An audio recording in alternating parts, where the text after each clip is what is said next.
रखें मेरी बेटियां, ध्यान रखें मेरे बेटाएं, मेरी माताएं इस बात का ध्यान रखें, बेटियां ध्यान रखें, मेरी माताएं ध्यान रखें, मेरे भाई ध्यान रखें। जिस दिन तुम्हारा मन करे, जिस दिन तुम्हारा दिल करे, उस दिन घर में पार्थिव शिवलिंग का निर्माण कर लिया। जिस दिन तुम्हारा दिल कर जाए कि आज मेरा मन है मैं पार्थिव शिवलिंग बनाऊं, गमले में से मट्टी लो, खेत में से मट्टी लो, जहां से मट्टी ले सकते हो। घर के बाहर कोई गमला हो, बगीचा हो, शहरों में जमीन पर कहाँ मट्टी ढूंढने जाओगे, तुम्हारे जो गमले लगे रहते हैं उसमें से मट्टी ले लो, पर छोटा सा पार्थिव शिवलिंग का निर्माण समझ लेना जरा। तुमने पार्थिव शिवलिंग बनाया, जलाधारी बनाई, पूजन कर लो जिस दिन तुम्हारा मन करे। कोई तिथि, कोई वार, कोई दिन, कोई समय, कोई घड़ी, कोई पल, कुछ मत देखो। तुमने पार्थिव शिवलिंग का निर्माण किया। 3 आखा चावल, 3 अक्षत। आखा चावल जानते हो, साबुत दाना, आखा चावल। 3 चावल के दाने, एक गणेश जी की जगह, एक अशोक सुंदरी की जगह, एक षडानंद कार्तिकेय जी की जगह। 3 चावल दाना। 3 दुर्वा, एक गणेश जी की जगह, एक अशोक सुंदरी की जगह, एक षडानंद कार्तिकेय जी की जगह। 3 बेलपत्र, जहां पर माता पार्वती जी का आपने ये जलाधारी बनाई है, उसी जलाधारी पर यहां से पानी बहता है, इसके ठीक विपरीत में यहां 3 बेलपत्र, तीनों रख दीजिए। और छोटा सा कलश हो या बड़ा सा कलश हो, 3 लोटा जल यहां बैठकर, जहां पर आपने बेलपत्ती रखी है उसी के वहीं पर बैठकर इस शिवलिंग पर 3 लोटा जल धीरे धीरे अपने मन की कामना कर कर, बाबा आज मैं दुखी हूँ, बाबा मुझे ये तकलीफ है, बाबा मेरे बच्चे ये काम में गए हैं, बाबा ऐसा है।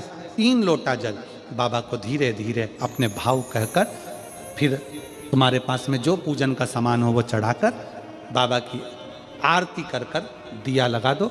जब दिया ठंडा हो जाए उस शिवलिंग का विसर्जन कर दो। आप पाओगे, आपने अगर 2 या 3 बार कभी भी तुम्हारा मन करा कर लिया, आपको खुद लगेगा कि मेरे घर में संपदा कैसे बढ़ रही है और कार्य कैसे सिद्ध हो रहा है। शिव आराधना में भगवान शंकर की, शिव भक्ति में भगवान शंकर की अविरल भक्ति में पार्थिव शिवलिंग का निर्माण और पार्थिव शिवलिंग की पूजन हमें बल प्रदान करती है। माता पार्वती जी ने पार्थिव शिवलिंग का निर्माण किया। शिव जी ने देखा पार्वती जी को कि पार्वती जी पार्थिव शिवलिंग का निर्माण कर रही, तो शंकर जी ने पूछा, पार्वती तेरी शादी नहीं हो रही थी इसलिए तूने पार्थिव शिवलिंग का पूजन करा, तू चाहती थी मुझे, मुझसे विवाह करना चाहती थी इसलिए पार्थिव शिवलिंग का पूजन करा, अब क्या चाहती है? अब तो मैं तुझे मिल गया, अब तो मैं तुझे प्राप्त हो गया, अब तुझे क्या चाहिए? अब तुम मुझसे चाहती क्या है?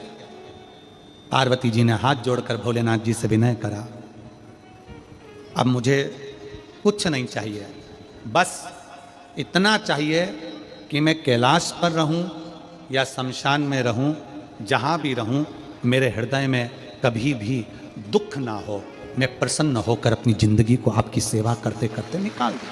हिंदू अपनाया, रावण पार्थिव शिवलिंग का निर्माण करता था, पूजन करने बैठ जाता था, शंकर भगवान को आकर उसे वर देना ही पड़ता था, वर देना ही पड़ता था। पार्थिव शिवलिंग के निर्माण का, पार्थिव शिवलिंग के पूजन का, पार्थिव शिवलिंग की आराधना का फल भोग। कितने लोग हैं, आप लोगों ने बनाया कभी पार्थिव? बनाया, सावन में बनाते हो गुरुजी, है ना, ऑनलाइन जब पार्थिव शिवलिंग का निर्माण होता है तब बनाते हो, पर बीच में कभी तुम्हारा मन कर जाए एकदम, जब तुम्हारा मन हो। अब कई लोग कहते हैं गुरुजी पार्थिव लिंग का पूजन करना है तो पति पत्नी का दोनों का होना जरूरी है, शादीशुदा होना जरूरी है, या ऐसा जरूरी है या वैसा जरूरी है। शिव महापुराण की कथा कहती है, बच्चे हो बच्ची हो, शादी हो गई नहीं हुई, विवाह हो गया, जैसे भी हो, आप जैसे हो वैसे पार्थिव लिंग का निर्माण करो, वो पूजन करो।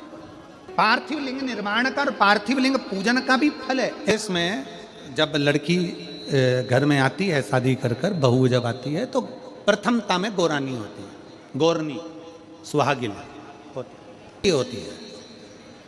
कोई तुमसे पूछे शादी के तुरंत बाद ये बहू को बिठाकर गोरनी सुहागिन क्यों करी जाती है? शिव महापुराण की कथा कहती है, शंकर भगवान के शिवलिंग को बनाकर माता पार्वती जी ने पूजन कर कर शिवलिंग में से ही सिंदूर लेकर अपनी मांगों में भरा है।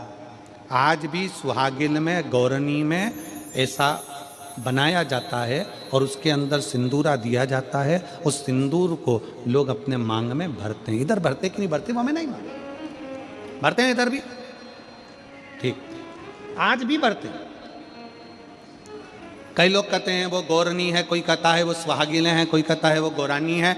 शिव महापुराण की कथा कहती है ये पहली पूजन मेरी माता पार्वती जी ने अखंड सौभाग्य के लिए करी थी, इसलिए आज भी पहली बार शादी करने के बाद पार्वती जी पहली बार इस पूजन को करी थी। आज भी शादी के बाद सुहागिनें घरों में होती हैं, जब बहू प्रवेश करती है उसके बाद आज भी करते हैं। ये सब पुराना है, उसको आज लोग नए में ले लें क्या भाई सुहागिन है, गौरानी है। ये आजकल वो पुराना शंकर के शिवलिंग की आराधना, शंकर के शिवलिंग की पूजन, भक्ति।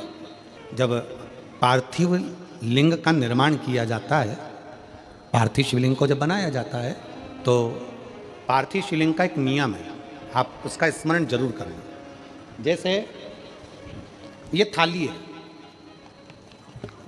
मान लो ये थाली है, आपने मिट्टी का शिवलिंग बनाया, पार्थिव शिवलिंग बनाया। कई माताओं की आदत रहती है थाली की किनार से हाथ को पोंछकर उसको भी लेकर शिवलिंग में लगा देगा। कई मेरी जीजियों की, कई मेरे जीजाओं की, कई मेरी माताओं की, कई मेरे बेटियों की, कई मेरे बेटाओं की आदत रहती है। समझ में तो आ रहा है ना कि थाली बुलवाऊं? लाओ तो थाली लाओ जरा पूजा। कई मेरी जीजियों की आदत क्या होती है, पार्थिव शिवलिंग का निर्माण करेगी, मिट्टी इसमें भर लेगी, सब कुछ कर लेगी। आप मिट्टी इसमें मिलाओ, मिट्टी मिलाने के बाद में आप उसका पार्थिव लिंग का निर्माण भी कर लो, मना नहीं है। पर निर्माण करने के बाद में जब पार्थिव शिवलिंग का निर्माण कर लो, उस समय पर हाथ को इस तरह से पोंछ कर फिर शिवलिंग में उस माटी को लगाना, यह श्रेष्ठता नहीं है। पार्वती जी ने पार्थिव लिंग निर्माण के समय पर एक छोटा सा भाव प्रकट कर दिया, और जब छोटा सा भाव प्रकट किया तब शंकर भगवान ने कहा, पार्वती, ए पार्वती, तुमने पार्थिव लिंग निर्माण के समय पर माटी को अपने हाथ से खरोच कर लगाया है, तो तुम्हें भी संतान की जो प्राप्ति होगी वो शरीर के उपटन से ही होगी। और सुनो पार्वती, तुमने वो माटी को बाद में अंकित किया गया है, इसलिए तुम्हारे पुत्र का शीश कटकर फिर वापिस अंकित किया जाए, पुनः फिर लगाया जाए। शिवाराधना में मिट्टी को बनाओ, पर मिट्टी चारों तरफ लगी, आप पोंछो, मना नहीं है। आप हाथ भी पोंछ लो, हम मना नहीं करेंगे। आपको हाथ पोंछना है आप पोंछो, पर उस मिट्टी को फिर वापस शिवलिंग के साथ में, जब शिवलिंग बन गया फिर उसी मिट्टी को वापस आप उसमें पोत रहे हो।